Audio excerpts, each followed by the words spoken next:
us. The presence of cherished family and friends is really what makes it a wonderful day. And as Andrew alluded to, not so subtly, anyone who's familiar with me knows my reticence and how averse I am to public speaking. But honestly, this is way too wonderful of an occasion for me to remain comfortably mute. I'll do my best to keep it short and as pithy as possible. But if I do start to ramble, especially once I start to talk about Molly, the emergency exits, I think, are right behind me. So I've said throughout this weekend that no one gets where they are, really accomplishes anything worthwhile completely on their own. And Molly and I have both been blessed to have...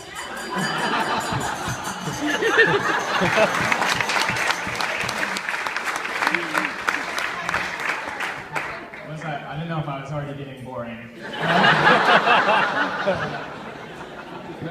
Molly and I are blessed to have such nurturing and wonderful families and support systems around us. And anyone who's sitting here today has made an indelible impact on our lives. And we're just so humbled and greatly honored that you all made the effort to be here. And I do hope you're enjoying it as much as I am. And that enjoyment is a reflection of the monumental effort put forward by numerous people, and two in particular I want to thank right now are our munificent hosts, Dr. and Mrs. Reichert. I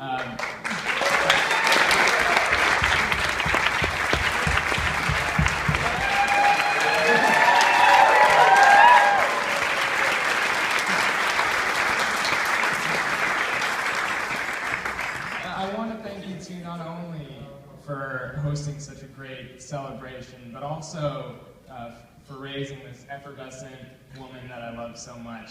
And you two, along with Katie, Sarah, and Chrissy, have always made me feel welcome, comfortable, pretty much like family when I'm around you. And I'm ecstatic to officially be a part of the family now. And anyone who's seen my own sister Claire knows that she's enriched my life so much over the past 21 years. And I'm so excited to get right away, just get 3 new sisters.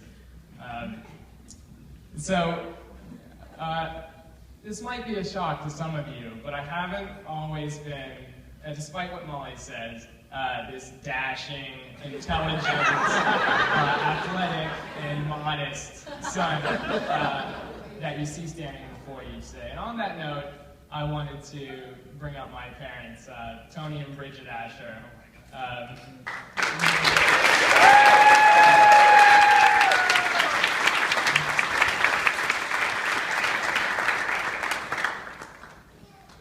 A simple thank you for all of the love they've given me, all the cold practices they've been to seems downright anemic, but you guys are the ones that really taught me how to love, and you made me a man worthy of Molly's love, and for that I can never thank you enough.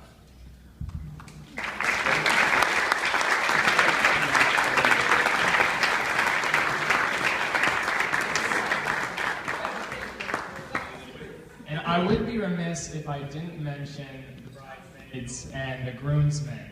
To the bridesmaids first, you all look gorgeous, and I want to thank you for keeping Molly sane, not only on what I assume was a very busy day today, but from day one for some of you. And to the groomsmen, I talked about them a bit last night, but there's an unwritten code of etiquette at weddings that no guy should look better than the groom, and I want to thank them all for it.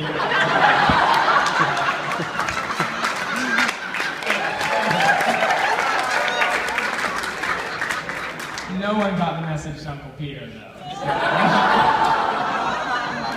But in all seriousness, they're a great group of guys.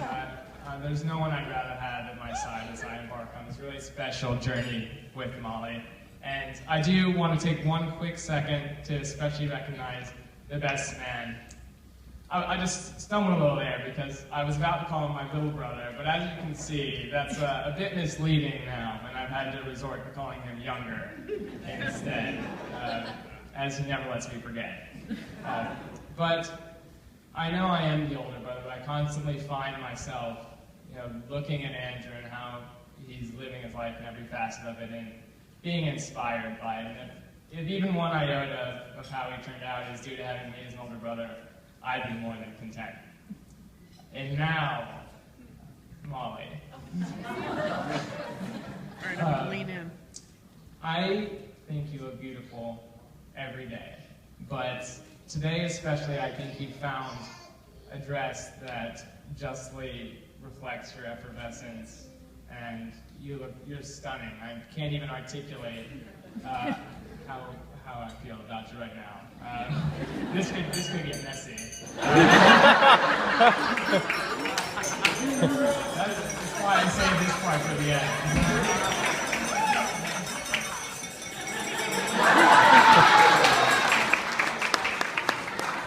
But I thought about trotting out a list of adjectives of things I like about Molly, but anyone who's met her for 30 seconds knows. One of the ones I thought of was incredible, but that seems like an egregious understatement to me. I mentioned at the outset of this talk, I referred to my shyness. That outset probably seems like eons ago by now. But it did really take a special person to draw me out of that shell. And who would have thought 5 years ago I'd be scuba diving, trekking on the Appalachian Trail, and doing all those sorts of adventures. And I find myself, even if I'm uncomfortable doing it, I want to do it because it means I get to be around Molly. And I want to share one quick, I know I'm taking up a bit of your time, but one of my favorite stories of Molly from the nascent stages of our relationship. And it revolves around Duke, of course, Duke basketball. We were both tenting for the Duke UNC game, which, if you guys don't know, is a 2 to 3 month endeavor. And we were in different tents, and at least one person had to be in each tent at all times. And so, fortuitously, Molly's tent group made their schedule on Saturday night. My tent group made the schedule on Sunday. So I was probably less stealthy than I like to assume, but I'd find out her schedule on Saturday night. Oh, Monday from 4 to 8, Tuesday from 9 to 12, Thursday, who knows when. And I'd come to her the next day and say, oh, wow, look at the chances. I'm at the same time, because I furtively doctored our own tent schedule so I could be in Cadyville. And that's when we really started. I became truly enamored with her, and we took long walks and had some great talks. And I like to think that moment where I towed that nebulous line between being creepy and romantic is what galvanized this relationship. And I just want to end by saying that I'm so blessed to have Molly in my life, and it's a privilege to be able to love you and for the rest of my life. And I've actually never really made a toast before, but I can't think of a better occasion than giving a toast to my stunning bride, Molly Asher.